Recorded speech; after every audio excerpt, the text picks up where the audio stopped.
Bon bah bienvenue les amis pour ce troisième épisode. Troisième. Officiellement le 12e, mais on a perdu tellement. Troisième.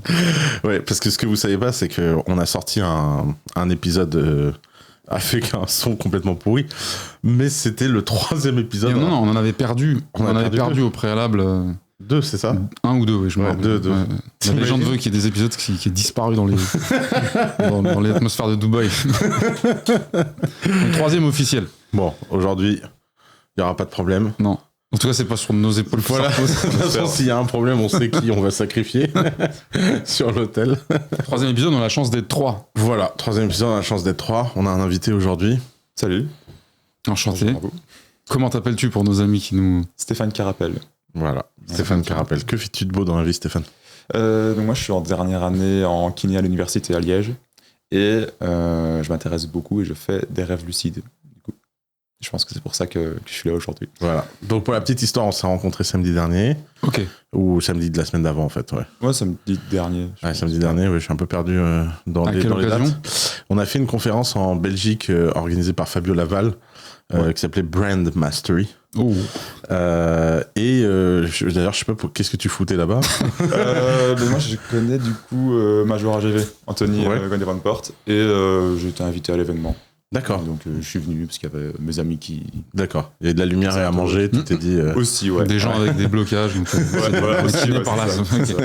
D'ailleurs, toute la journée, il y avait des gens qui disaient « J'ai mal au dos, j'ai mal un truc. » Ok, donc vous vous rencontrez en Belgique il y a 2 semaines, une semaine. Et on se retrouve un peu par hasard assis au dîner côte à côte. Destin, donc. Il avait une rousse de l'autre côté. Donc, Et donc, tu préfères les Libanais? Ouais. C'est ça, ok. Et donc, on commence à parler et on parle de rêve lucide. Alors, t'avais entendu parler du fait que j'avais fait un rêve lucide parce que t'avais compris quand j'avais dit que je rencontrais des personnages célèbres dans mes rêves. Ouais. J'avais vu donc la vidéo où tu racontes que tu allais parler à qui tu voulais dans tes rêves et je me dis mais ça c'est un rêveur lucide. Ouais, et exactement. du coup à la base la première fois que je t'ai parlé c'était à la fin de ton talk à la conf. Je voyais que tout le monde venait te solliciter, j'ai attendu que ça se calme un peu. Je suis venu te trouver pour te parler de ça justement et tu m'as dit que ça t'intéressait. Ouais. Donc de base c'est là. Et on a eu une conversation passionnante. Tellement passionnante, je me suis dit... Il faut qu'on mette un micro devant cette personne. Il faut qu'on mette un micro dans cette personne. Alors déjà, on va faire par étapes pour expliquer qu'est-ce qu'un rêve lucide. Ouais.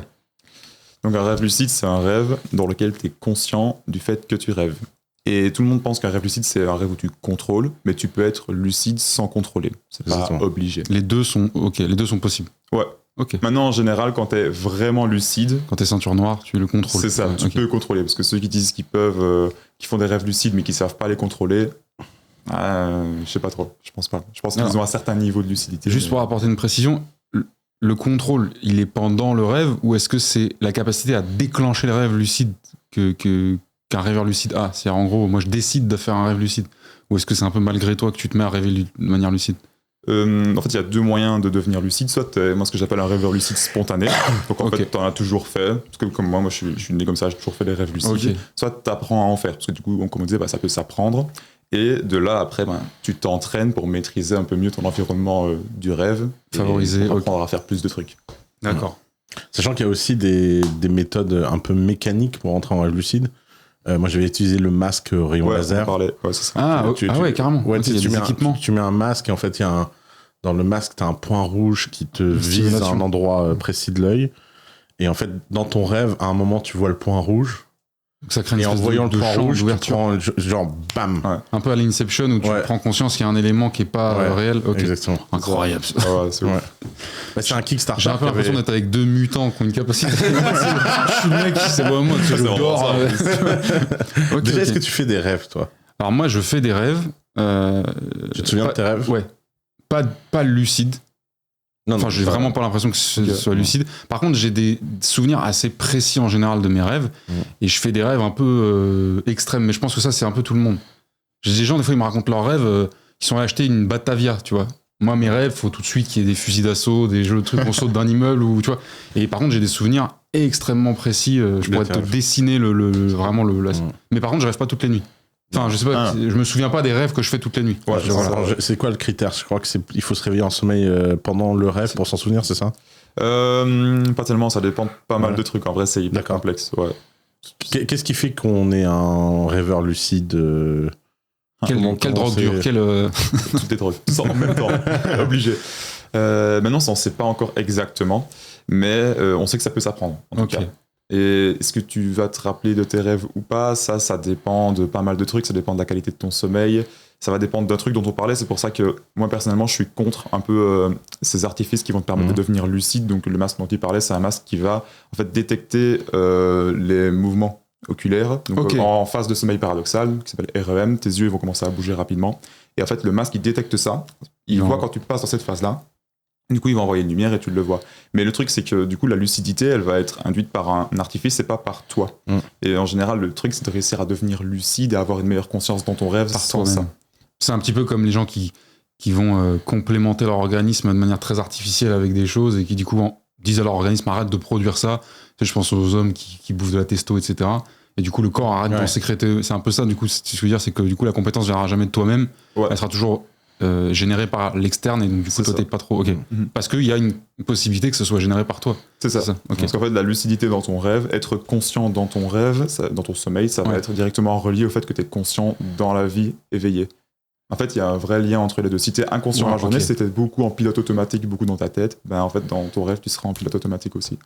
Et donc il y a un lien entre ça, je le voyais pas du tout venir. Alors déjà il a dit un truc tout à l'heure qui m'a fait tiquer parce que pour moi c'est ultra triste, c'est on peut être rêveur lucide et ne pas se souvenir de ses rêves. Ouais. Alors ça, c'est horrible. Tu sais, c'est comme la capacité à deviner les numéros du loto, mais pas le faire. Je vais pas le faire, par contre. C'est bête, ça. Mais du coup, un rêveur lucide qui se souvient pas de ses rêves, il a aucune conscience qu'il est rêveur lucide. Ouais, c'est ça. Mais en général, quand tu vas entraîner les rêves lucides, parce que de base, moi, j'avais fait des années, je pense que j'ai commencé à l'entraîner vers... j'avais 20 ans, un truc comme ça. Et avant, j'en faisais... T'as quel âge aujourd'hui? 27. Et donc, en fait, avant, j'en faisais, mais c'était très aléatoire. J'en faisais beaucoup, mais sans vraiment savoir ce que je faisais. Et en fait, quand t'entraînes, donc quand tu fais tout le truc qu'il faut pour augmenter ton nombre de rêves, etc., bah là, tu te rappelles mieux. Donc, c'est noter tes rêves dans un journal. Enfin, il y a plein de trucs comme ça. Oui, on va ensemble. En fait. Pourquoi le fait de noter dans un journal? Qu'est-ce qui se passe quand tu fais ça?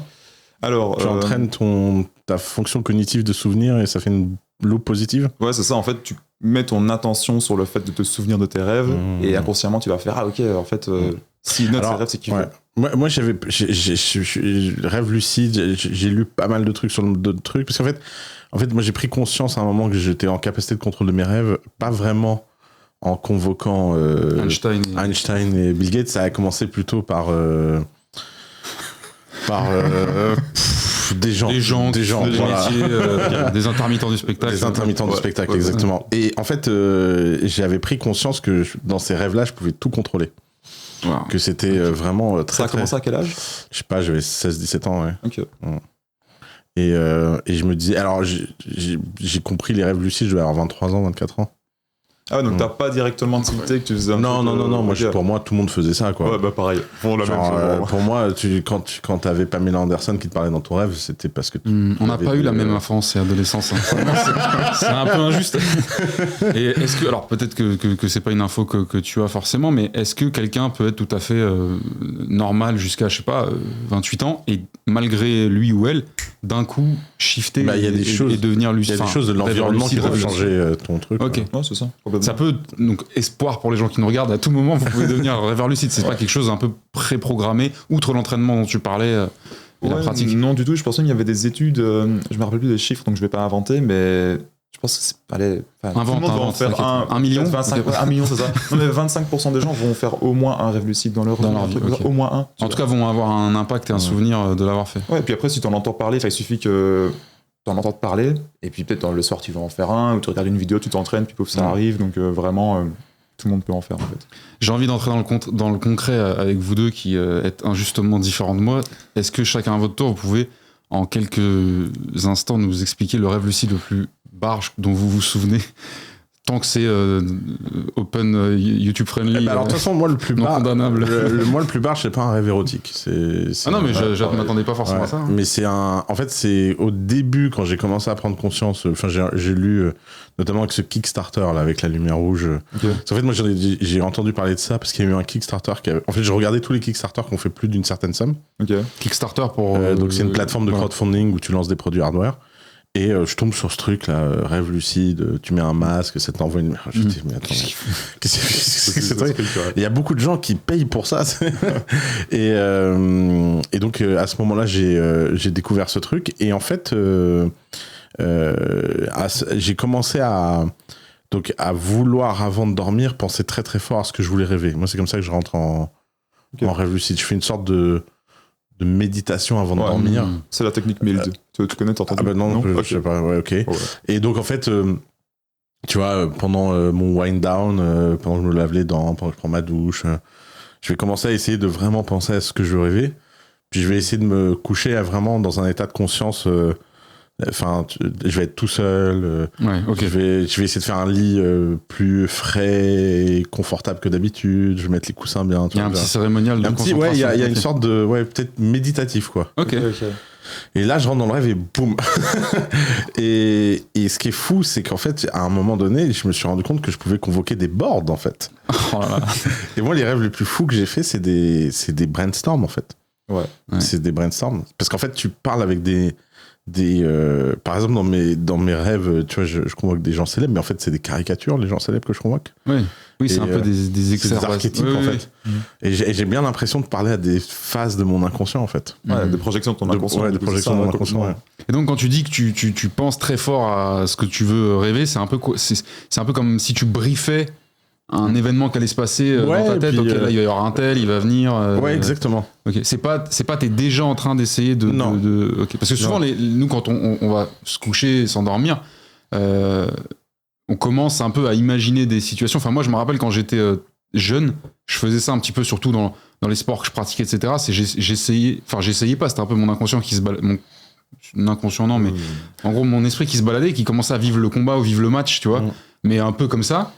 Mais par contre, ça partait jamais en rêve derrière, tu vois ce que je veux dire. C'était déjà presque un pré. Là, c'est pas ça. C'est pas tu fictionnes pas le truc. C'est au contraire, tu dis ok, on va faire revenir un tel. Voilà, exactement. Okay. Comme si je l'organisais dans la vraie vie. Ouais. Et que je me prépare. Même la nuit, en fait, t'es en train d'exécuter. Voilà. T'as déjà un sacré niveau quand même de maîtrise de ton inconscient pour faire ça, parce qu'au début, en général, sauf si t'apprends, c'est quand même difficile de le faire, de faire apparaître des gens et tout ça. Ouais. C'est où ? Trop bien. Et donc toi, alors du coup, tu nous as pas dit. En fait, un des rêves les plus fous que j'ai fait, c'est un board qui était vraiment intense, quoi, tu vois. Il s'est passé plein de trucs. Et t'as des récurrences. Ouais, il y a des gens qui viennent souvent, ouais. Genre.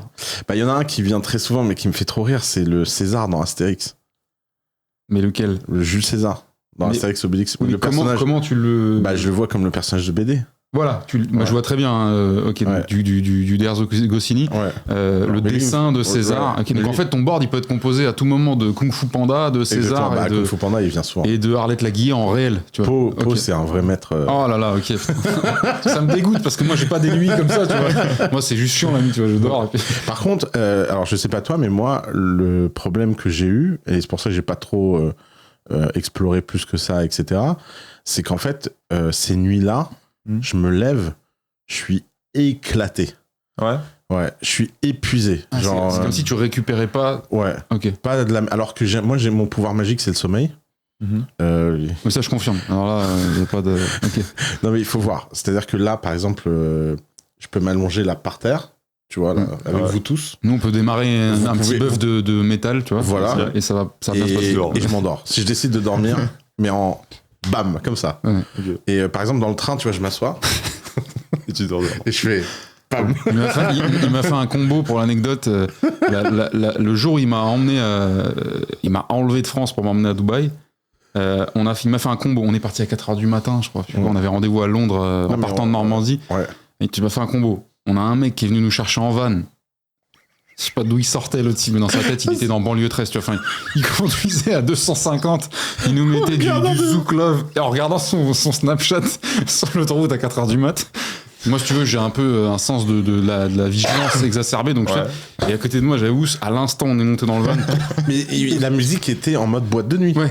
Et puis la musique, tu peux pas faire un rêve lucide autre que pornographique avec ce genre de musique-là, tu vois. Pornographique caribéen, tu vois, c'est obligatoire. Et on sort du van, on fonce à Londres, on prend l'Eurostar. Alors là, t'es resté un petit peu réveillé, t'avais des trucs à faire, mais dès qu'il a plus rien à faire, boum, il est retombé dans l'Eurostar. On fait ce qu'on a à faire à Londres, etc. Et là, on prend l'avion. Vol de nuit. S'assoit dans l'avion, il tombe, il ouvre les yeux quand l'avion vient. Et moi à côté, je suis là à dire à l'hôtesse non, il veut pas de cacahuètes, merci, c'est gentil. Donc il peut vraiment dormir n'importe où. Et ça, c'est un pouvoir magique. Alors si en plus t'es rêveur lucide, ça c'est plutôt pas mal. Ça devient, ok. Donc des boards incroyables. Mais par contre, épuisant. Mais épuisant. Ouais, c'est intéressant cette notion.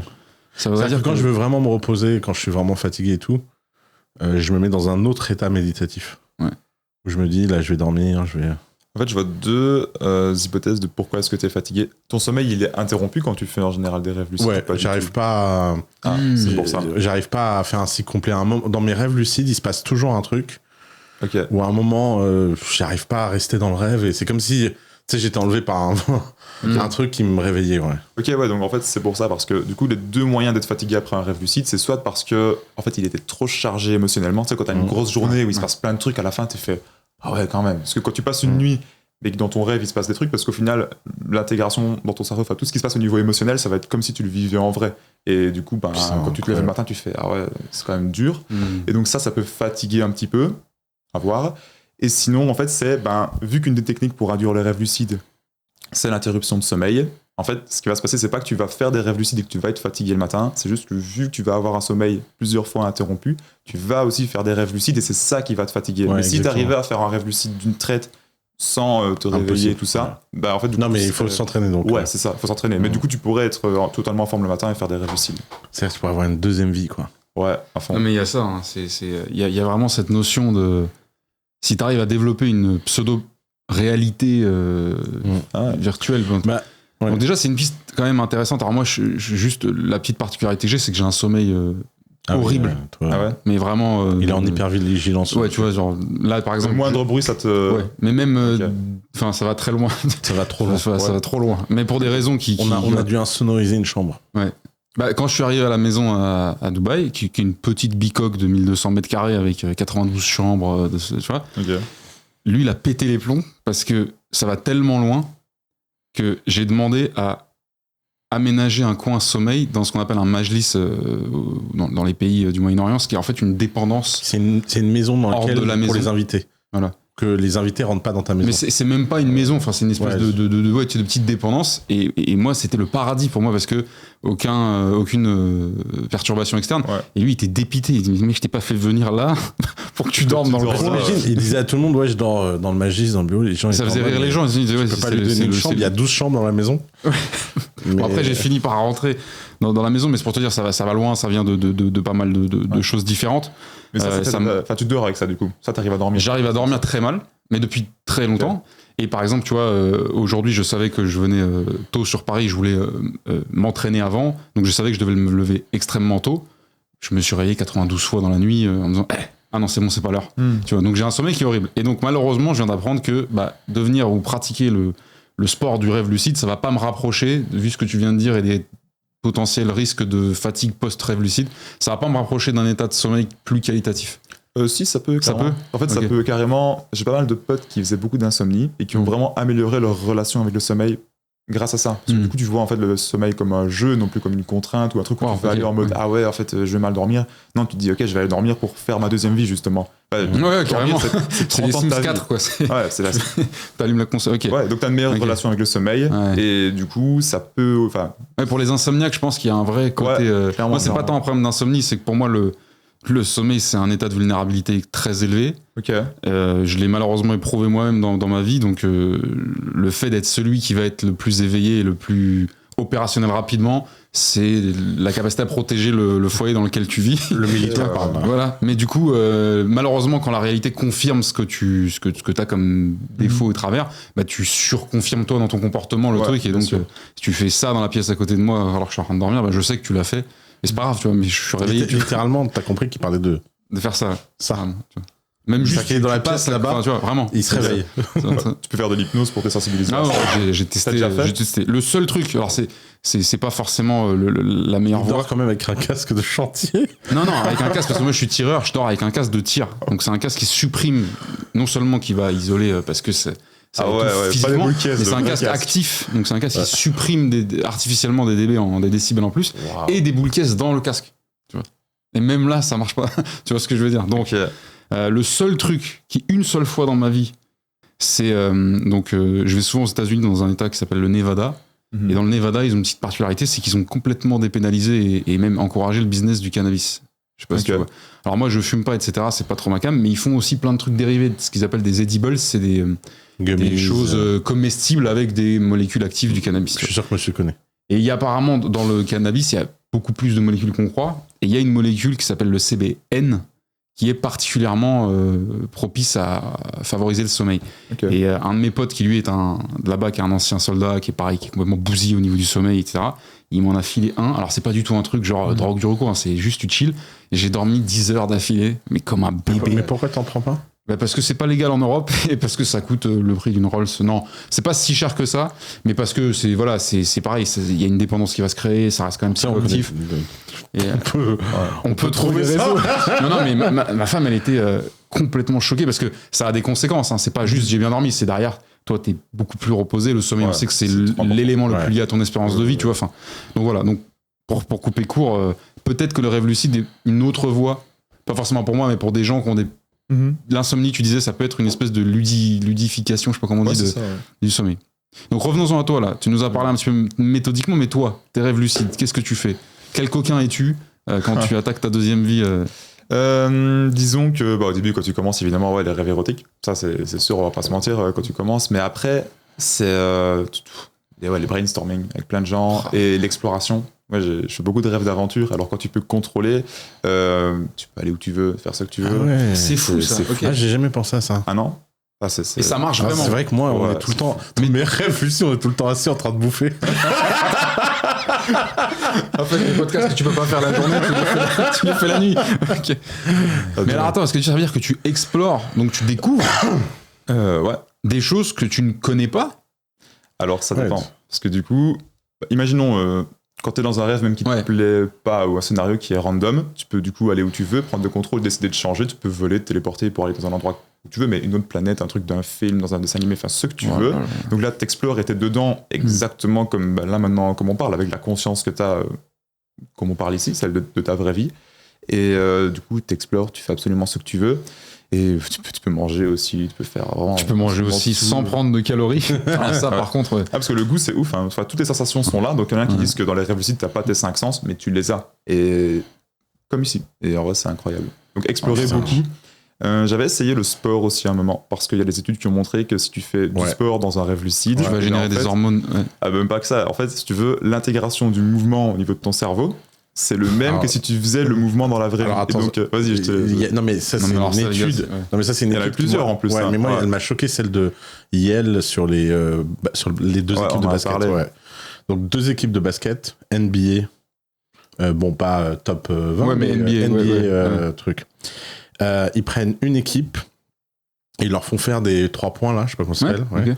Des tirs à 3 points. Des tirs à 3 points. Et ils les entraînent, je sais pas, 4 heures par jour pendant une semaine. Et ils prennent une autre équipe et ils leur disent, vous allez juste faire un truc. Vous allez méditer le mouvement et vous n'avez pas le droit de toucher une balle. Et seulement dans votre tête, vous devez mettre la balle dans les 3 points. Et ensuite, compétition entre les 2 équipes. Et l'équipe qui a médité écrase à plat de couture. Il n'y a pas de discussion. Il n'y a pas de discussion, l'autre équipe. Et ce qui est complètement dingue, c'est que tu reprends la première équipe, tu les fais méditer, tu prends l'autre équipe pendant une semaine, et l'équipe qui a médité écrase l'autre, alors que c'était tu vois, les mêmes gens. Et ils ont fait ça en double aveugle. Ils ont répété l'expérience dans plein de fois, plein d'universités, etc. Et les résultats sont systématiquement les mêmes. Et là, on parle de méditation. Là, c'est visualisation. C'est visualisation. Parce que ça, moi, j'avais été bluffé. Le premier jour où je suis tombé sur une équipe de pilotes, on parle de chasseurs, de gens qui volent sur des avions de chasse ou de reco, qui projettent et qui visualisent leur itinéraire théorique et réel. Et on dirait des gens sous champi, parce que tu sais, je sais pas si tu les as déjà vu faire. T'as jamais vu la patrouille de France faire ça à la télé? Ils font des espèces de trucs, et je tourne à gauche. Et t'as l'impression qu'ils ont besoin d'un peu de sucre. Et en fait, c'est vraiment ultra défini. Les pilotes de F1 font beaucoup ça. Ouais. Et il paraît que ça booste la quantité de succès. Et donc, dans les rêves lucides, ça doit être le même mécanisme. Ouais, la même que, en fait, si tu veux, quand tu fais de l'imagination comme ça va être une chose, les zones du cerveau qui vont s'activer, ça va être avec une certaine intensité. On a vu quand tu fais de l'hypnose, c'est encore plus fort, ça s'active encore plus, et rêve lucide, c'est plus ou moins la même chose que l'hypnose. Donc en termes d'activation des zones, de tout ce qui va se passer dans le cerveau, c'est encore plus fort que l'imagination. Et du coup, parce que méditation, tu dois prendre sur ton temps de la journée pour le faire, que là, c'est tu vas dormir et tu le fais, quoi. Ouais. Donc, clairement... Et c'est marrant parce que sur Arte, il y a un reportage sur les moines Shaolin et leur entraînement, là. Ouais. Tu sais, ce genre de documentaire, c'est comme les documentaires sur la Légion, ça.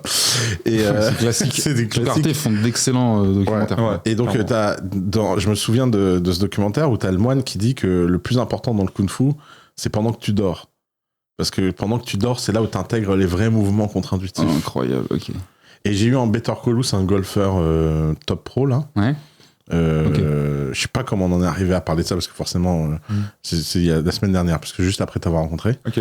Et donc je lui parlais rêve lucide, etc. Et il me dit, moi, dans le golf, le sommeil, c'est l'endroit où j'apprends les mouvements, en fait. Wow. Donc il doit y avoir un truc. Plusieurs. Ouais. Toi, Johan Leroux, tu connais? Non. Qui fait du parcours. Ouais. Sur le toit de Paris et tout ça. On parlait, lui il me disait que tous les soirs, il rêve en fait des potentielles chutes qu'il aurait pu faire sur les toits. Et en fait, du coup, son inconscient, il retraite les mouvements, il se passe des trucs dans son cerveau pour ça. Et je pense que c'est pour ça que c'est un des meilleurs dans son domaine. Clairement, il y a un impact quand tu rêves des mouvements et tout. C'est fou. Fou. Ouais. Le royaume du sommeil comme nouvelle frontière d'apprentissage. Ok. Tu sais, avant, on n'avait pas, les sportifs n'avaient pas de coach mental, préparation mentale et tout. Je pense que vraiment, dans 30-40 ans, tous les sportifs de haut niveau s'entraînent en rêve aussi. T'imagines le gain que t'as par rapport à ceux qui s'entraînent pendant leur sommeil, le temps qu'ils gagnent et tout. Je pense clairement qu'il y aura un gros truc avec ça plus tard. Là où je m'entraîne à Nantes, enfin, c'est pas qu'à Nantes, mais je connais des gens qui sont combattants à des niveaux pro, donc combattants MMA, etc. Et il y en a un seul qui m'a parlé de ça une seule fois, c'est que lui, il projette les pires scénars en cas de défaite. En fait, au-delà de lui-même, c'est-à-dire qu'il va imaginer la déception de sa famille, la déception de ses entraîneurs. Alors évidemment de défaite justifiée par un manque de travail, un manque d'intensité, pas parce que en fait, et ça le met à un tel niveau de non, c'est pas du tout comme ça que ça va se passer, mais on n'est pas dans le rêve lucide du tout, mais il est vraiment en train de dessiner le scénario d'une manière la plus précise possible de voilà en gros le regard que va me jeter ma femme qui m'a pas vu pendant 4 mois de prep, qui m'a vu descendre de 10 kilos, qui m'a vu pas élever ma fille et tout machin, juste parce que j'ai pas assez bossé ou que j'ai pas pu résister au tacos la veille du combat, etc. Et donc en fait il arrive pas du tout, tu sais, on pense que dans le combat on prépare et que tu sais, il y a quand même besoin d'avoir des mauvaises intentions pour vraiment bien te battre, mais que c'est de la haine de l'autre, qu'il faut détester l'autre au moment de se battre, mais c'est aussi, faut être vachement en charge de toi-même, tu vois. Et ça, je pense que dans le rêve lucide, en fait, il y en aura un paquet qui font des rêves lucides et qui peut-être communiquent pas encore là-dessus. Je pense, ou alors peut-être qu'ils le savent pas spécialement, parce que des fois, en fait, tout le monde te dit ouais, moi aussi je fais ça. Mais en fait, non. Il y a quand même un spectre, hein, on détecte le côté méditatif, hypnose. Et puis lucide, la Ligue 1, c'est un peu le rêve lucide. Bah, en fait, c'est pendant le sommeil, c'est dans un état complètement différent. Donc je pense que ça reste encore beaucoup à explorer. Mais par rapport à ce que tu dis ici, ce qui est intéressant pour la personne qui revit ces scénarios stressants dans le rêve, j'ai appris il y a pas longtemps, si vous connaissez Andrew Huberman, ça vous dit quelque chose? C'est le GOAT des... Ah ouais, complètement. Il expliquait un truc incroyable, c'est que pendant tes phases de sommeil paradoxal, t'as pas d'épinéphrine dans le cerveau. Okay. L'épinéphrine, c'est l'adrénaline en fait. Ouais. Et c'est ce neurotransmetteur-là qui va faire que, en fait, s'il est là, tu vas pouvoir avoir des émotions comme l'anxiété, la peur, etc. S'il est pas là, tu vas pas vivre ça.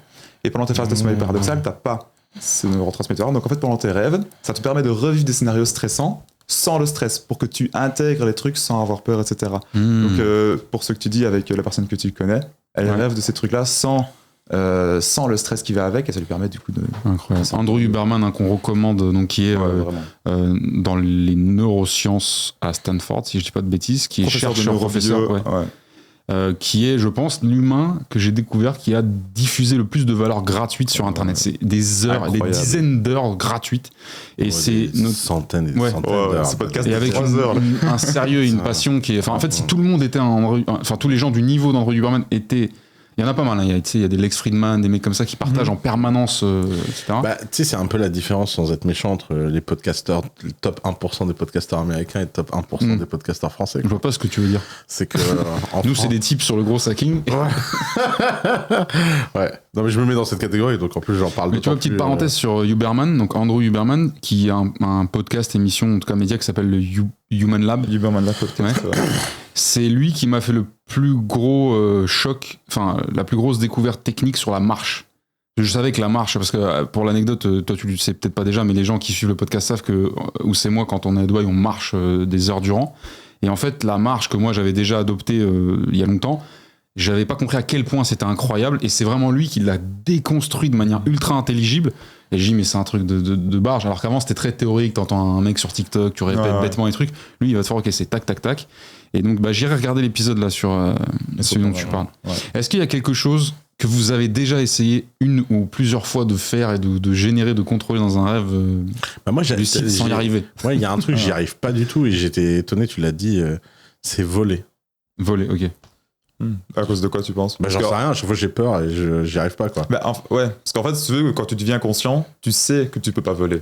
On sait tous que si on saute par la fenêtre, il va pas se passer. Normalement, oui. Et du coup, quand t'es lucide, le problème c'est que vu que t'es hyper conscient, t'as un peu la conscience qui te rattrape, etc. Donc moi, j'ai trop peur. Ouais, de fou. Mais ça s'apprend à désactiver un peu cette peur, et du coup, quand tu y arrives, et il y a ce que j'appelle moi les techniques d'association. Bon, ça peut paraître débile, hein, mais dans ton inconscient, en gros, tu sais que le balai d'Harry Potter, il peut voler. Ouais. On a tous vu Harry Potter. Okay. Donc en fait, si tu le fais apparaître et que tu l'enfourches, en fait, ton inconscient va faire ah ok, c'est normal, je peux voler avec ça. Tu déportes la capacité sur un objet. Ouais, c'est ça. Okay. Même des mouvements de bras. Si je convoque le Nimbus 2000 dans mon rêve. Exactement. Oui, c'est-à-dire que tu pourrais dire, je vole pas, je nage dans l'air. Je vole pas, je nage dans l'air. Et donc tu te mettrais à nager. Ok. Mais en fait, tu déconstruis le. Okay. Parce que sinon, vu que t'as la même conscience que maintenant, enfin on le sait, pareil, se téléporter, c'est pas possible. Moi, j'avais jamais réussi avant de trouver, pour ceux qui connaissent Rick et Morty ou Portal, moi j'utilise le gun dans Portal pour le jeu vidéo, et pareil, mon inconscient sait que ce truc-là, il crée des portails, donc du coup, je les utilise pour me déplacer. Je viens de penser à un usage du rêve lucide, je te jure, ça m'a ému rien que d'y penser. Imaginons que demain, le rêve lucide devient une capacité mainstream. Imagine, excuse-moi, hein, mais ça va plomber un peu l'ambiance, mais de pouvoir retrouver tes disparus, tes proches disparus, tu vois, t'imagines l'usage de malade, avec en plus une espèce de véhicule de sagesse ou pas, hein, parce qu'il y en a qui ont disparu, mais tu vois, je viens d'y penser en mode genre, qui en premier, tu serais obligé de te faire une programmation presque, tu vois. C'est un peu cafard 2 comme propos, mais c'est ouf, t'imagines. Il y en a plein qui le font déjà, c'est super en vrai. C'est incroyable. Ouais, c'est chouette. Il y a pas un Disney comme ça où t'as les ancêtres qui viennent dans tes rêves là? Non, ils ont pas encore fait ça. Coco? Oui, mais Coco, ils viennent pas dans tes rêves. Non, mais c'est toi qui vas. Lui, il va dans le monde de Tu pourrais dire qu'il est en train de rêver. On est assez fans. Tu pourrais dire qu'il est en train de rêver dans l'église. Peut-être. Tu sais, il tombe. Peut-être un rêve lucide, en fait. Ok. Donc, toi, voler, c'est quelque chose qui, pour l'instant. non, mais alors moi, j'ai en plus de la panique. Hein. Parce que chaque fois, je suis au bord des falaises et tout. Okay. Et tu sais ce que tu devrais faire? Mais vas-y, quoi. Tu devrais aller à. T'imagines si en fait, je suis pas dans un rêve? Ah ouais, ça c'est. Parce que des fois, c'est tellement réel. Tu fais. On va peut-être pas faire un don là. On va être sûr d'abord. Tu devrais aller à. Je sais pas si c'est à Jumeirah qui font ça, mais à Dubaï, il y a un endroit, ils te font faire du jetpack là. Oui, c'est comme dans GTA. Comme ça, t'incorpores les sensations. Je vais à fond. Et après, je vais me concentrer sur les rêves. Ouais, je vais aller. Bon. Il y a quand même quelque chose qui est important, c'est imaginons qu'on veut rentrer dans le concret, dans la pratique. Les gens nous regardent, ils sont super contents pour vous deux, ils sont dégoûtés comme moi. C'est quoi ton manuel pour que Basile s'y mette? 0 ou 0,1. Comment tu... Est-ce qu'il y a déjà des ouvrages? Est-ce qu'il y a des choses que tu recommandes? Est-ce qu'il y a des... j'ai fait un guide déjà. Bah voilà, vas-y, fais ta pub. Ouais, sur le rêveur lucide, ça c'est mon Instagram. J'ai enfin ton Instagram c'est @lerêveurlucide. Ouais, c'est ça. L'attaché. Je me suis dit je vais trouver pour que les gens quand ils tapent le rêve lucide, ils tombent c'est le plus de trucs communs. Et donc j'ai sorti un guide que j'aurais aimé avoir quand je commençais, parce que le souci quand tu commences, c'est que tout est dispatché sur YouTube, etc. Comme d'hab. Les techniques. Donc là il y a tout qui est ensemble. Et pour moi, la meilleure technique qui a eu le plus d'études, en fait, c'est la technique que tu fais, donc qui s'appelle le MILD, c'est pour Mnemonic Induced Lucid Dreaming. Donc en fait, tu vas te projeter, te dire je vais devenir lucide, je vais faire ça, tu te prépares, et tu mélanges ça à l'interruption de sommeil. Donc en fait, ce que tu vas faire, c'est que tu vas couper ta nuit en deux, tu vas mettre une alarme pour te réveiller après 4h30 de sommeil, et après 4h30, tu vas rester réveillé 5 à 30 minutes, et tu vas refaire cette technique-là où avant d'aller te rendormir, tu vas méditer et tout ça, et puis tu vas te rendormir et tu vas faire un rêve lucide avec plus de chance. Donc ça, c'est les premiers trucs. Et sur ton Instagram ou dans ton guide, il y a, j'imagine, plein de choses que tu partages. Ouais, d'ailleurs, récemment, j'ai une technique de rêve lucide marrante, c'est que je mets de la musique dans la pièce pour m'endormir. Ah ouais? Ah ouais. Et résultat, j'entends les concerts. Et qu'est-ce que tu mets du coup? Des playlists faites pour ça, quoi. Ok. Sur binaural ou quoi ou... Non, tu mets pas au hasard du Sofiane Pamar je peux mettre pour être dans un concert. Ça irait bien, remarquer certaines souvent du Sofiane quand même. Qu'on embrasse. Tu penses qu'il est rêveur lucide, Sofiane? Tu penses qu'il a construit tout ce qu'il a construit? J'ai qu'il dort même. Déjà, il ne dort pas. Ok. S'il y en a un qui va avoir des problèmes de sommeil, c'est lui, putain. Ouais. Je sais pas comment il fait, quoi. Il opère à 3 heures de sommeil par nuit. Ouf. Les artistes créatifs, bon, ça, hein. Je sais pas comment expliquer, créatifs, créateurs, pas seulement interprètes, mais des gens qui ont un souci de création presque pressurisant, parce qu'il y a un besoin. Ils sont beaucoup comme, j'en connais beaucoup qui dorment pas 8 heures par nuit, quoi. Ils dorment plutôt 2 heures, 3 heures par nuit, tu vois. Ouais. Et ils sont un peu tout le temps dans cette espèce de boucle. Nous, c'est très différent quand même. De toute façon, la nuit, c'est tellement propice à la création. Mais c'est horrible. Pas simplement parce qu'il y a personne qui te dérange, il y a une sorte de truc, quand t'es fatigué, tu convoques des zones différentes du cerveau et ça te rend très créatif. C'était Dali qui avait cette technique.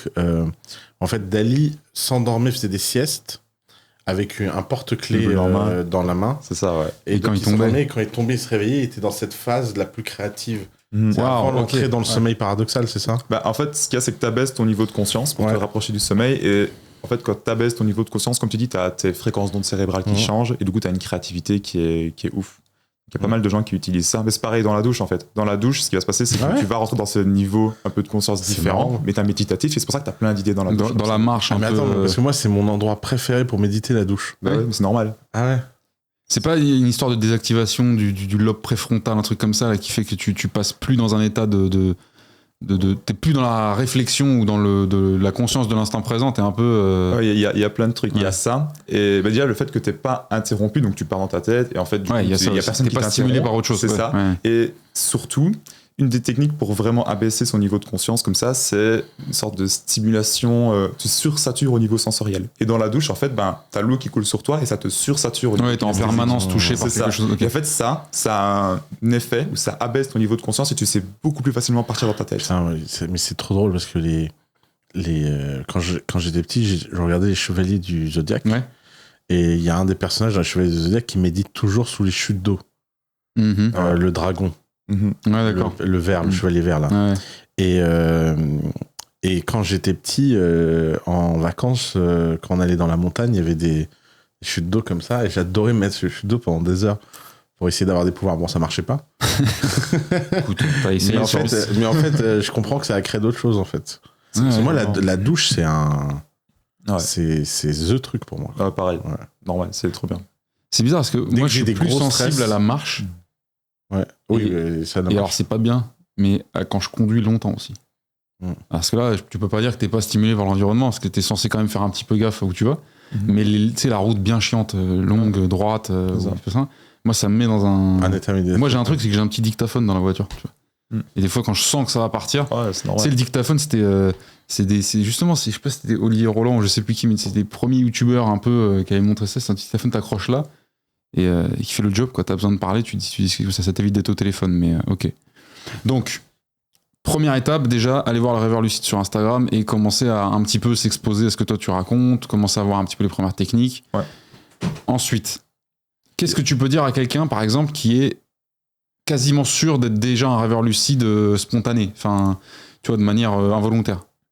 Continuer à s'entraîner. Et ce qui va vraiment faire pour moi la réussite d'un gars qui veut faire des rêves lucides, c'est la motivation. Et un premier truc, c'est vraiment noter ses rêves à fond et pas faire des vocaux. Parce que les vocaux, c'est bien, mais le truc, c'est que le processus d'écriture il va faire que tu vas beaucoup plus t'impliquer et te concentrer sur ce que tu fais. Et clairement, ça va augmenter ton nombre de rêves. En fait, tu vas d'abord augmenter ton nombre de rêves. C'est les 3 étapes. D'abord, tu augmentes ton nombre de rêves. Tu vas passer, on va dire, à 4 à 5 par nuit. En général, ça se stabilise à ça. J'ai jamais réussi à aller au-dessus, en général, des fois 6 ou 7, mais c'est très rare. Et puis après, ça va augmenter en détail. Et puis ensuite, tu vas apprendre à induire la lucidité. Et donc, avec des techniques, donc il y a le mail, il y en a plein. Et puis après, tu apprends à contrôler ton rêve. Ça, c'est vraiment les 3 étapes par lesquelles quelqu'un qui veut faire un rêve lucide doit passer. Cool, ok. Et il y a le livre aussi, pour ceux qui aiment lire, il y a le livre de Stéphane Laberge, S'éveiller en rêvant. Stéphane Laberge qui a du coup prouvé scientifiquement le rêve lucide en 1981 à Stanford. Et donc maintenant, c'est prouvé scientifiquement. Non, anglais. Ok. Le livre est en français. Ouais. Non, il s'appelle Stéphane Laberge et il est anglais. Laberge. C'est drôle. Ouais. Non, ça aurait pu être un Canadien. Stéphane Laberge. Ouais, donc on est sur quelque chose qui a été établi. Ouais, complètement. C'était galère quand même, parce qu'il y avait une étude d'abord en 1975, mais qui a eu avec des biais méthodologiques, ils n'ont pas été carrés. Okay. Ouais, et puis en 80, ça a été vérifié et là c'était ok. Et ouais, c'était un vrai combat. Ok, nice. En parlant de sujets un peu annexes, parce que tu t'intéresses à tous ces sujets de la conscience augmentée, etc. On a eu une conversation après les rêves lucides assez folle sur le DMT Realm, le royaume de la DMT. La DMT, c'est une hormone chimique qu'on a dans le sang, naturellement, et dans le cerveau. Et il y a une plante assez connue qui s'appelle l'ayahuasca, qui permet en fait de réduire l'inhibition de cette plante et d'augmenter ton taux de DMT qui passe dans le cerveau. Et apparemment, ça change la fabrique de la réalité.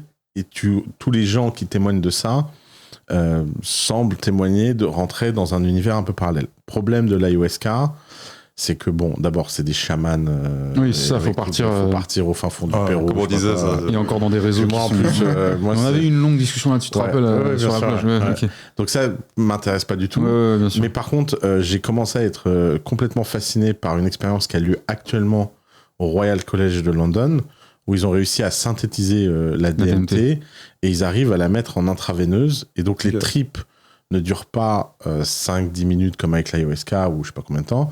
Ils arrivent à faire passer des heures et des heures et des heures des gens dans le royaume de la DMT. Et ce qui se passe, c'est que les gens qui reviennent après un trip de quelques heures, ils ont d'abord l'impression d'avoir passé des années. Et ça, c'est quand même fou, complètement dingue. Et ce qui est fou, donc donc ça a été ma lubie du moment. Moi, je fonctionne par lubie et quand je tombe dans une lubie, je fais plus que ça. Légèrement. Donc, j'ai commencé à lire tous les témoignages de cette expérience parce qu'ils sont tous publiés en open source sur le site du chercheur. On mettra la référence pour le podcast. Ils racontent tous la même chose et ça m'a vraiment choqué parce qu'en fait, pour m'être un peu intéressé plus jeune au truc de spiritualité et tout, j'ai très très vite arrêté de m'y intéresser parce que les gens racontent des choses qui me convainquent pas. Par exemple, ceux qui ont eu des vies antérieures et qui sont tous des héros de guerre. C'est l'exemple que je donne tout le temps. Alors que 99%. J'ai jamais réussi à prendre au sérieux les témoignages de vie antérieure parce que 100% des témoignages de vie antérieure, les gens sont chamans, sorciers, guerriers, rois. C'est très pertinent ça. Alors que 99,9% de l'humanité étaient paysans. Si un mec me disait putain, j'ai une expérience d'une vie antérieure, j'étais en train de ma femme devant mes enfants dans une pièce qui puait, c'était horrible. Et je savais pas ce que je foutais là. Mon taf, c'était de casser des cailloux. Là, je me dirais, intriguant comme témoignage. Parce que tu peux pas, si tu t'es dans ce trip, consciemment, tu vas pas te dire, ah tiens, j'ai rêvé de ça. Et donc, j'arrive pas à prendre ces gens au sérieux. Mais libre à eux de continuer d'avoir été des rois. Et donc, par exemple, j'ai lu pas mal de choses sur les gens qui prennent pas mal de substances et je trouve que l'inconsistance de témoignage est chelou. Parce que si une expérience est réelle, à un moment donné, si je te dis ça c'est une table, à chaque fois que tu vas à une table, ça va être la même chose. Il va pas y avoir vraiment de débat sur « Attends, moi, c'est ma table ». D'ailleurs, c'est un truc auquel je crois beaucoup en philosophie du langage, qui est une branche très, très spécifique de la philosophie. C'est l'idée qu'un mot qui a plusieurs définitions est un mot non réel. Par exemple, le succès, comme on a tous notre propre définition du succès, ça veut dire que ça décrit quelque chose de pas réel. Parce que quand quelque chose est réel, ça fait l'unanimité. Si tu dis chaise, tout le monde a t'es jamais tombé sur un mec qui dit « Ah non, pour moi, une chaise, c'est une table ». Puis tu lui dis mais non mais d'accord mais c'est une convention, chaise c'est chaise. Non, moi ma définition de la chaise c'est ça. Alors que le succès ou l'échec ou tous ces concepts un peu flous c'est ça. Et donc pour moi c'est la preuve qui reflète qu'en fait on comprend pas ce qu'ils essaient d'écrire. Ils essaient d'écrire plein d'autres mots qui sont beaucoup plus précis mais qu'on a mis dans un fourre-tout concept. Et donc pour revenir ma petite parenthèse sur les gens de la DMT, ils racontent tous la même chose. D'abord ils racontent qu'ils sont dans un royaume où la géométrie n'est pas en 3 dimensions et que ça leur fait très bizarre de vivre dans une autre forme de dimension géométrique. Donc ça c'est quand même, je trouve ça méga abstrait comme témoignage. Et c'est méga abstrait quand t'as 200 personnes qui disent la même chose. Genre, tu te dis, mais attends, c'est bizarre. Ensuite, ils disent tous qu'ils ont rencontré des entités dans ce royaume et que, grosso modo, ces entités essaient de leur apprendre des trucs, mais qui comprennent rien à ce qu'ils leur apprennent. Et qui sentent que... Et alors ça, c'est le truc, je te l'avais dit au dîner, qui m'a le plus... putain. Redis, excuse-moi. Et ça, c'est le truc qui m'a le plus marqué, c'est qu'ils ont tous l'air de dire que les entités en question sont saoulés. Sont gavés par les hommes. Que les mecs soient là. En mode, mais qu'est-ce que tu fous là, quoi? Vas-y, retourne dans ton royaume, là. Laisse-nous tranquille. Et je trouve ça complètement dingue, en fait. Je trouve très réaliste, tu vois. En gros, les entités elles ont l'air saoulées. saoulé dans le sens les gens témoignent. Pauvre de vous, vous nous fatiguez. Ouais, exactement. Les gens témoignent que c'est un peu comme si tu allais prendre un cours de maths auprès d'un prof de Stanford et qui commence à mettre des formules sur le tableau et que toi t'es en 4ème ZEP. C'est ça, en 4ème ZEP, ouais, tu vois.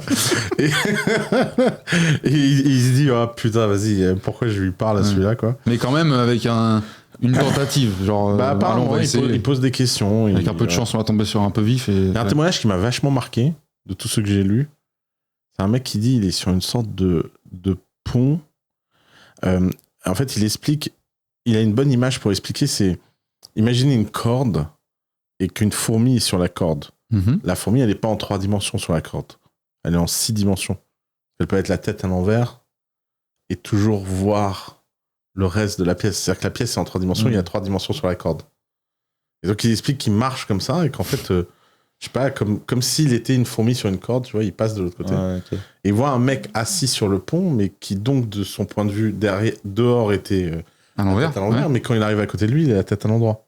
Tu t'imagines déjà de vivre dans un monde dimensionnel. Donc déjà d'être débarrassé des limites de gravité. Oui, c'est justement. Et donc du coup de découvrir que la fourmi, elle est soumise à la gravité. Mais une gravité. Sauf qu'elle est locale, la gravité. Voilà. Tu vois, sur la corde. Ouais. Et en fait, il dit, il s'assoit à côté de lui sur le pont et tout. Et il dit, dans le témoignage, il dit, voilà, Tité m'a regardé, elle me dit, oh, encore un. Encore un Arvalo. Et il dit, il y en a beaucoup en ce moment. Bon, tu devrais rentrer chez toi, t'as rien à foutre ici. Et il commence à parler, machin, et il lui révèle le secret de l'univers. Et le mec, dans le témoignage, dit, j'ai rien pané. Je serais incapable d'expliquer ce qu'il m'a dit. J'ai bien senti que ça avait l'air vachement intéressant, mais je peux pas vous dire quoi. Alors déjà, moi, ces témoignages m'ont donné 2 envies. Premier, c'est d'aller à Londres, bien sûr, t'intégrer à l'expérience. M'intégrer à l'expérience et aller passer quelques heures dans le royaume DMT, passer quelques années. Parce que je trouve ça complètement dingue. Et je finis là-dessus, et comme ça, on aura notre ami qui va pouvoir rebondir. Mais j'ai découvert que des mecs avaient commencé une carte du royaume. Il y a des mecs qui sont vraiment partis. Il y a des mecs qui se sont dit, on va aller explorer en équipe. Déjà, on va essayer de voir si on arrive. Parce que pour l'instant, il n'y a pas eu un truc très bizarre. C'est qu'il n'y a pas eu de rencontre de gens là-bas. Ouais. Donc ça me rend sceptique. Entre guillemets, les expériences sont individuelles, même si elles sont simultanées. Même si elles sont similaires, elles restent. Tu vois, il n'y a pas un moment où tu dis, ah, t'es là, toi. Là, ça serait quand même. Là, ça aurait. Mais non, mais de toute façon, le jour où ça arrive. Ça explose. Justement, donc ils sont obsédés par cette question. Et ils se rendent compte, en fait. Donc ils ont commencé à mapper le DMT World. Et donc, il y a des DMT Explorers là, qui sont partis en équipe pour essayer de se retrouver dans le DMT World. Si ça arrive... Qui essaye tout un tas de protocoles, j'imagine. Mais laisse tomber, ça va vraiment changer notre compréhension du réel. Peut-être un internaute. Ouais, mais bien sûr, mais c'est mon obsession. Ouais. Je t'ai raconté que... D'accord. Mais alors, du coup, j'ai juste une petite question, c'est... comment est-ce que dans les témoignages qu'on trouve, ces entités-là, ces gens dont ils ont l'air de parler, est-ce qu'ils sont décrits, est-ce qu'on pas vraiment. On arrive à comprendre un peu non, personne n'arrive vraiment à les décrire. Ça. Donc en fait, il y a une espèce de truc dans ce monde-là qui nous prive de capacité à retranscrire avec notre langage, nos capacités d'humain. Ouais. Ok. Donc on est forcément dans un environnement supérieur dans le sens où si c'est au-delà de notre champ, c'est que de toute évidence, ouais. Et en tous les cas, nous, on comprend rien. Ça, c'est ce qu'on... Donc c'est bon signe. Pour moi, c'est bon signe. Pour moi, si on avait un truc où l'homme, il arrive en 3, 4, 6, il a tout compris, c'est qu'on s'est trompé de porte. C'est que c'est pas la bonne. Ok. Et donc, tu disais tout à l'heure sur... Donc, tu connais aussi cette expérience-là. Moi, je me suis pas trop intéressé à la DMT. Je sais que le labo dans lequel je fais mon travail de fin d'études à l'université s'intéresse à la psilocybine. Psilocybine. Ouais, donc le principe actif des champignons hallucinogènes. Parce que potentiellement... c'est plutôt bon pour ton cerveau. Pour ceux qui veulent aller voir et qui ne sont pas convaincus, il y a le podcast d'Andrew Huberman qui explique très bien la psilocybine. Ça me parle. Voilà. Et donc l'idée, ce serait de donner ça aux patients dans le coma pour les aider à récupérer mieux. Ça, c'est ce qui, pour le moment, ça doit encore passer au comité éthique parce que c'est très compliqué de faire passer tout ça. Parce que le mot hallucinogène. Je trouve que c'est une honte que ce soit compliqué de faire passer ça. Ouais, on en a parlé. Psilocybine, allez faire des recherches dessus. Mais la DMT, de quoi ? Champignon magique, quoi. Ouais. Ok. Mais la DMT, je suis pas trop intéressé là-dessus, je sais ce que c'était, etc., de par l'ayahuasca et de par le fait qu'en fait, une des 2 plantes de l'ayahuasca, parce que l'ayahuasca c'est 2 plantes, une des racines contient en fait la substance qui est à l'intérieur, c'est la même qu'on pourrait utiliser pour le rêve lucide. Donc bref, c'est un inhibiteur d'acétylcholinestérase, donc c'est pour l'acétylcholine, enfin bref, ceux qui connaissent, je vais vite, mais... Et le seul truc que moi j'avais par rapport à ça, c'est que le labo dans lequel je suis travaille beaucoup sur les expériences de mort imminente, les NDE. Et alors, ce qui était intéressant que j'ai appris, qui moi, du coup, m'a un peu fait pareil. Je savais pas trop quoi penser de tout ça. J'ai un esprit très scientifique, donc j'y vais vraiment. J'aime bien explorer, mais je reste prudent. Et en fait, j'ai appris que les personnes qui faisaient des crises d'épilepsie, et que la crise d'épilepsie, si elle est localisée au niveau de ton cortex préfrontal, les gens vivent des expériences de mort imminente. Incroyable. Donc les mêmes que les personnes qui meurent, sont proches de la mort. Donc du coup, je sais pas tout ce que ça veut dire. Je pense que plus tard, donc comme je t'ai dit, la métaphore que j'ai par rapport à tout ça, il y a peut-être des trucs qu'on connaît pas. Je pense que la science doit continuer à explorer. C'est à ça que sert la science, de base, c'est plus à explorer qu'à vérifier ce qui existe déjà. Mais je pense que c'est comme si, dans cette pièce, s'il y avait de la radioactivité, si on n'a pas un truc pour mesurer la radioactivité, tu vois, on n'arrivera jamais à mesurer ça. On peut utiliser ce que tu veux, un thermomètre ou quoi, c'est pas un truc qui se mesure. Donc je pense qu'on n'a pas encore les matériaux d'imagerie médicale ou ce que tu veux pour mesurer tout ça. Je pense que c'est compliqué, il y a peut-être un truc, j'en sais rien. J'aime l'exploration, mais je me prononce pas trop sur tout ça, quand même. Très intéressant.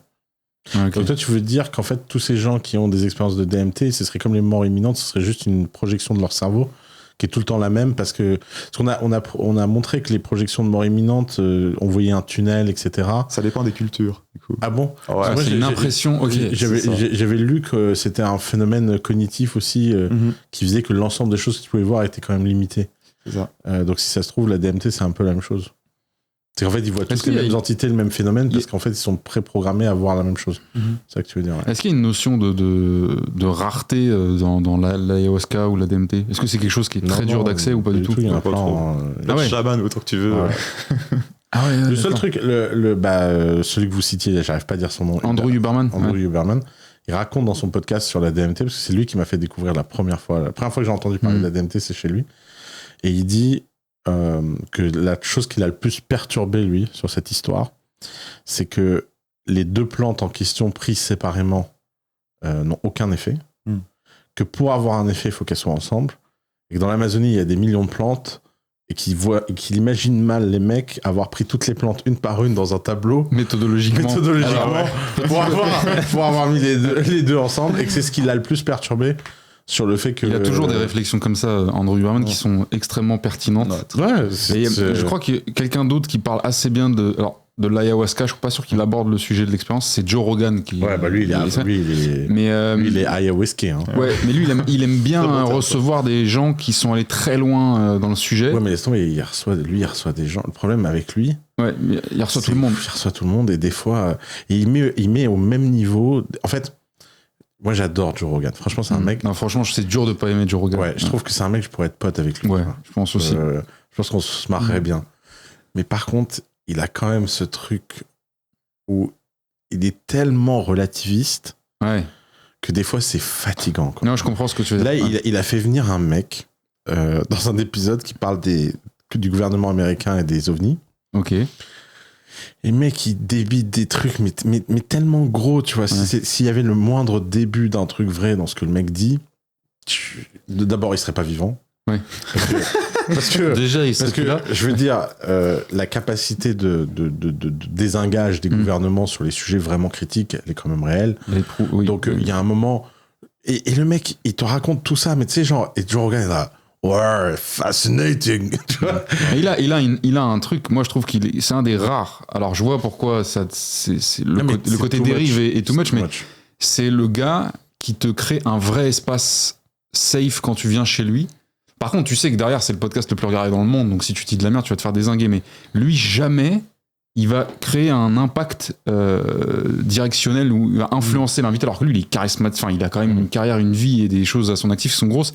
Et j'ai toujours cette impression où il invite les gens pour leur poser des questions qu'il aurait envie de leur poser en vrai. Je sais pas si tu vois, il y avait Peterson qui lui avait parlé de ça un petit peu. En gros, quand il invite un mec, c'est pour lui poser des questions qu'il a vraiment envie de lui poser. C'est pas pour... Il a le plus gros podcast, je crois que c'est le plus rentable de l'histoire, tu vois, des podcasts, il s'en fout, mais en gros, c'est vraiment un peu comme là, tu vois, où s'il avait vraiment envie de te mettre autour de la table, tu vois, je pense que c'est les meilleurs podcasts, c'est ça, c'est quand, en fait, pu avoir juste la conversation dans la vraie vie. Mais tu t'es dit, c'est cool, on va en faire profiter tout le monde et on va mettre des micros et on va enregistrer. Mais bon, pour fermer la parenthèse, Joe Rogan, effectivement, je crois qu'il est au club FC Ayahuasca. Je crois qu'il est dans le club à peu près tout. Ouais. Oliver, qui est un ami d'Oussama qui côtoie la maison de Dubaï régulièrement. En fait, dans ma maison, pour que tu comprennes, parce que il y a plein de gens qui y vivent. D'ailleurs, t'es le bienvenu. Si à un moment tu veux venir à Dubaï, il y a une chambre pour toi. Merci. C'est vraiment, ça me ferait très plaisir de t'avoir à la maison. Mais en fait, on a en permanence 6 chambres d'amis avec des gens qui sont plus ou moins résidents. Il y a des gens qui viennent pour une semaine, qui restent 6 mois. Il y a des gens qui viennent pour 6 mois, qui restent pour plus d'une semaine. Tu m'as enlevé ma blague. Désolé, j'ai été trop tentante. Trop rapide. Elle est très bonne, en vrai. Et donc voilà, donc c'est un truc. Et on a un ami à nous qui lui est fasciné par la champignon magique, la psilocybine, qui en consomme beaucoup en dehors de Dubaï. Oui. Non mais qu'on précise quand même. Ça c'est le genre de dinguerie que personne ne fait à Dubaï. Et en fait il a tellement poncé le sujet qu'il a lu tellement de trucs sur. Il est loin. Lui. Il est très très loin. Genre, il a vraiment. Et puis c'est un esprit assez scientifique. Donc quand il lit sur un sujet, tu vois, il va te. La dernière fois, je regardais son folder, genre d'articles scientifiques avec les notes, les liens, les machins. Il a été très très très loin. Et alors lui, il a une théorie. Comme il n'est pas francophone, je me permets de pas l'inviter. Oliver, pour précision, il est hongrois. Il est hongrois. Et il est scénariste. Il écrit des scénarios. Il a notamment été le seul scénariste à avoir vendu une série hongroise à HBO. Ouais. Ça s'invente pas. Une série hongroise qui a été diffusée aux US et fait aux US par HBO. C'est invraisemblable. Donc une plume très talentueuse, au-delà du champignon. Et ben d'ailleurs, il dit que c'est les champignons qui le rendent talentueux. Oui, parce qu'avant et après champignon, il y a un changement de carrière hors du commun. Ça, c'est chez lui de créativité, de capacité, etc. Et lui, il a une théorie, c'est que les darwinistes sont toujours très... le fameux chaînon manquant de l'évolution. On voit bien les singes, on voit bien les humains, mais il y a un passage là... qui est un peu brutal. J'ai entendu parler de cette théorie-là. Et donc, il est obsédé par une théorie, c'est que l'endroit où l'humanité serait apparue est un endroit de plaine, et dans ces plaines, il y a énormément de champignons. Et dans ces champignons, il y a un truc assez spécial, c'est qu'il y a un triptyque de Lion Man, donc qui est un champignon qui développe la mémoire et les capacités cognitives. Chaga, qui est un autre champignon, et des champignons très très très dosés en psilocybine. Et donc ce triptyque, bouffé par les singes en quantité monstrueuse, a éveillé leur créativité certains singes, et en sélection les a rendus plus forts. Ça fait des enfants, plus d'enfants. Résultat, ces enfants bouffent encore plus de champignons. Et comme ça, dans un milieu extrêmement restreint et serré, puisqu'en plus, cette plaine, géographiquement, elle est très, très, très entourée. Il y a la jungle, ça. Il y a plein de milieux hostiles autour. Et la plaine, c'est un endroit très important pour l'évolution, parce que tu vois les prédateurs arriver de loin.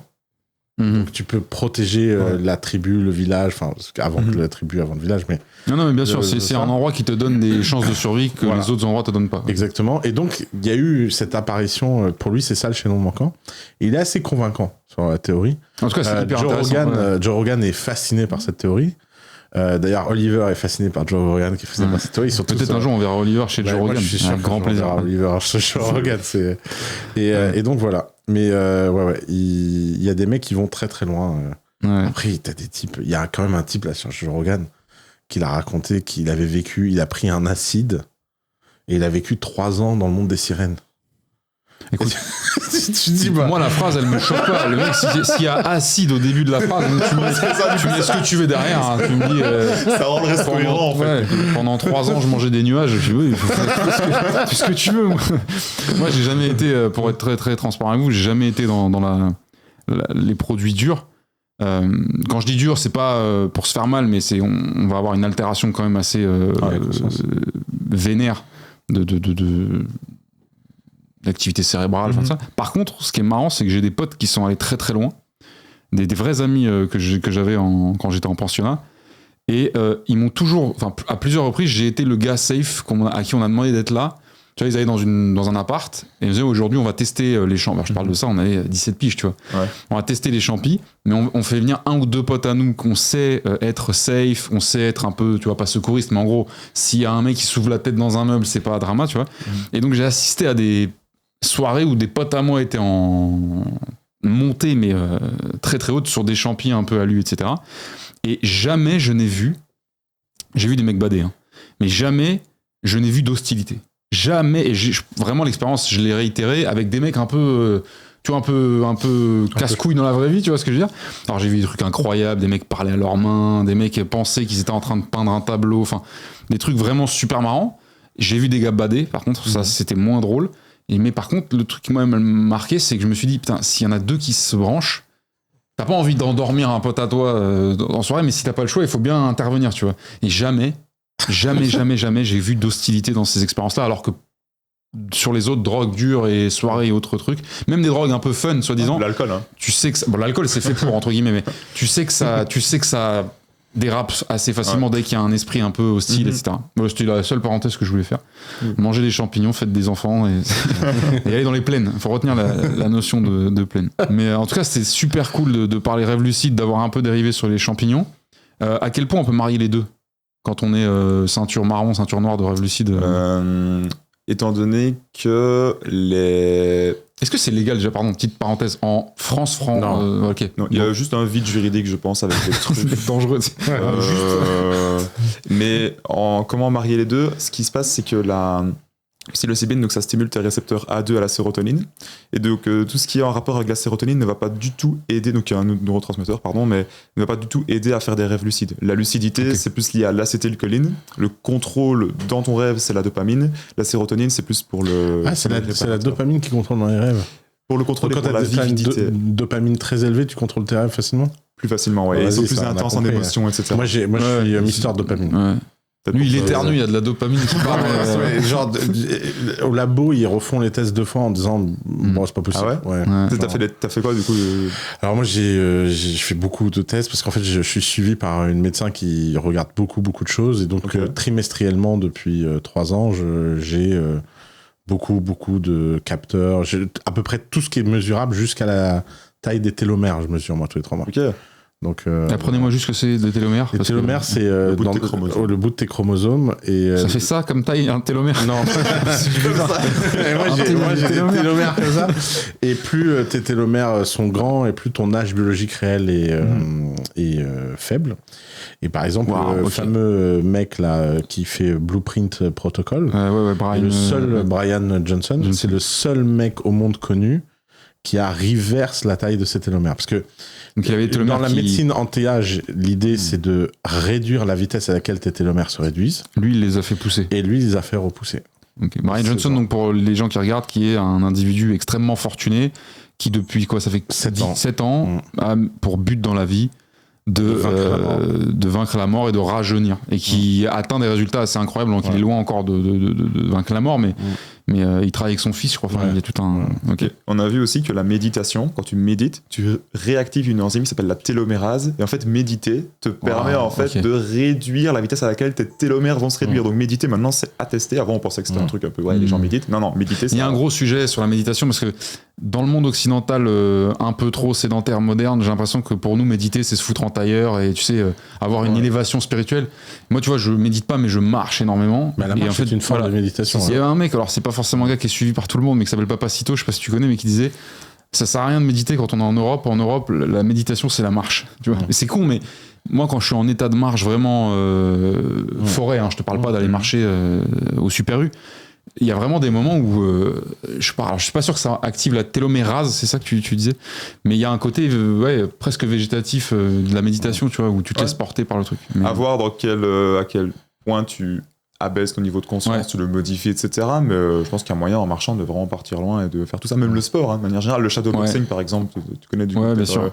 C'est une forme de méditation. Après, la frontière entre méditation, hypnose, auto-hypnose, elle est très très floue pour le moment. On aime bien mettre des mots. Ça reste très compliqué. Pour revenir sur ce qu'il a dit tout à l'heure, parce que moi, c'est l'idée qui m'a le plus fasciné de notre dîner. Je suis obsédé par ce truc. Et on peut peut-être finir le podcast là-dessus. Tout à l'heure, il a dit, s'il y avait de la radioactivité dans la pièce, on le saurait pas tant qu'on n'a pas le compteur Gégère. Parce qu'on ne comprend que ce qu'on mesure. Donc, tu peux avoir une force qui est omniprésente sur Terre, qui est la radioactivité. Là, par exemple, s'il y avait de l'uranium dans la pièce et qu'on était tous irradiés, on constaterait empiriquement qu'on crève. Mais les conséquences nous informaient. On ne pourrait pas comprendre pourquoi. Et donc, on pourrait chercher. Tu peux mesurer avec tout ce que tu veux. Tant que tu n'as pas l'outil de mesure qui permet de mesurer l'existence de réel, c'est pas réel. Pour toi, c'est pas réel. Ouais, exactement. Et donc, on a parlé d'un truc complètement dingue. On va finir. T'es à l'aise de parler avec ça parce que je comprendrais que. Le teasing. T'es à l'aise de révéler. Ouais. En fait, je sais que c'est étudié. Moi, je dis j'explore. Je suis pour vraiment que. Non, mais voilà. On n'est pas un comité scientifique, vous l'avez compris. Non, mais soyons très clairs. C'est que justement, toi et moi, on a la même approche là-dessus. C'est que moi, ce qui m'intéresse, c'est que des gens sérieux l'étudient. Ok, donc c'est pousser le sujet dans les mains des gens qui vont être capables de... Donc, dans les années 60, c'est ça ? C'est ça, ouais. Et comment il s'appelle le rapport ? Je sais plus. J'ai un trou de mémoire. C'est le truc de l'Institut Monroe. Là. Le sombre rapport de l'Institut Monroe. Tu connais ? Non, pas du tout, mais je voulais mettre un peu de drama. Donc, l'Institut Monroe a travaillé pour la CIA dans les années 60. Une petite agence. Et a étudié un phénomène qui s'appelle... Le remote viewing. Le remote viewing. Le remote viewing dans les années 60 ? Ouais. Non, c'est incroyable. C'est quoi ? C'est un tableau dans l'autre pièce fermé, on écrit quelque chose au tableau, et il y a un mec dans cette pièce qui arrive à lire ce qu'il y a sur le tableau. Ok, voir à distance. Voir à distance, le remote viewing. Les rumeurs les plus folles ont circulé pendant des années sur ce rapport. Il y a des gens qui, dans les années 80, ont parlé d'expériences pas très drôles, faites sur des gens à coups de produits chimiques. Pour activer le remote viewing. Il y a eu des gens qui ont parlé dans les années 90 du fait qu'il y aurait eu des assassinats, blablabla. L'année dernière, c'est l'année dernière, ouais. Parce que j'étais à Bali c'était à Bali quand il est sorti. Donc c'était il y a un an, pile poil. Et il y a un an, le rapport a été déclassifié. Aux États-Unis, il y a une loi, c'est que quand tous les protagonistes sont décédés, tu dois déclassifier. Et en plus, il a été déclassifié avec très peu de blackout. Il y a genre quelques lignes de blackout. C'est un rapport très long qui fait 60-70 pages et qui raconte, c'est le sort de rapport qui a fermé l'expérience et qui raconte les 10 ans d'expérience et ce qu'ils ont appris, ce qu'ils ont découvert, ce qu'ils pensent avoir compris ou pas. Grosso modo, le rapport explique quoi ? Il explique que le remote viewing est quelque chose de réel pour eux. C'est-à-dire qu'en double aveugle, expérience critique et tout, ils constatent qu'empiriquement ça existe. Après 10 ans d'expérience d'induction chimique, de machin, d'avoir été très très loin dans la manipulation du cerveau pour essayer de renforcer cette capacité, ils ont réussi à rien faire. Genre, ils n'arrivent pas vraiment à comprendre pourquoi il y a des gens qui sont plus sensibles à ça que d'autres.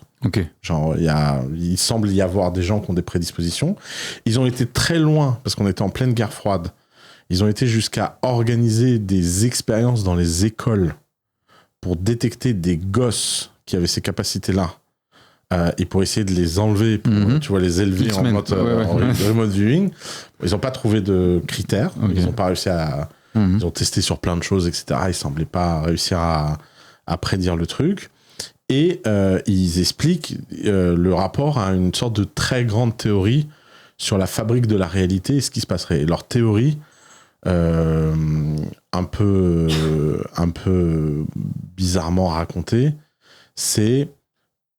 Le cerveau serait à la fois dans le monde réel et dans le monde quantique, pour le dire un peu vulgairement. De toute façon, je ne comprends pas grand-chose de ce qu'il raconte. Et que tu aurais des zones du cerveau qui seraient connectées à une autre fabrique de la réalité que la nôtre, et qui permettraient en fait de capter et de faire un pont avec une sorte d'information. C'est-à-dire qu'en fait, quand tu vois le tableau, c'est parce que tu vois les atomes qui ont une certaine information à cet endroit-là.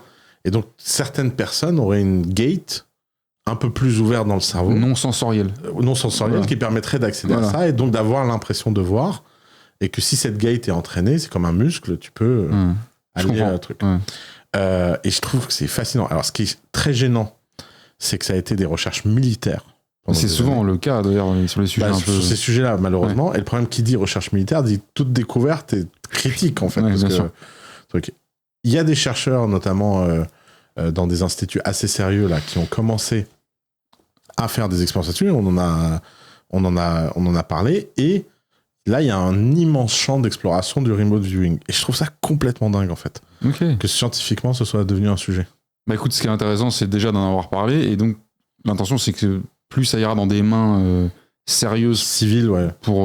Civiles et surtout compétentes pour en faire quelque chose d'autre que du buzz sur Internet. Du médium qui devine ce qu'il y a dans l'enveloppe. Exactement. Ok. C'est intéressant. Ouais. Et c'est vrai que moi, quand j'étais gamin, je me rappelle, je faisais la réflexion souvent aux profs et aux adultes, pourquoi on voit la vie par nos yeux. Je sais pas si tu vois, enfin, ça me faisait bugger. Je me disais, mais pourquoi je vois la vie? Alors j'étais un peu chiant quand j'étais gamin, mais vraiment petit. C'est des questions que t'as 5 ans, tu vois. Et pourquoi je vois pas la vie par les yeux de qui je veux ou par les yeux de mon frère, etc. Pourquoi c'est par mes yeux? Quand tu y repenses 25 ans après, tu te dis, t'es un peu con le gamin, mais c'est. Non, au contraire. J'avais pas quoi répondre.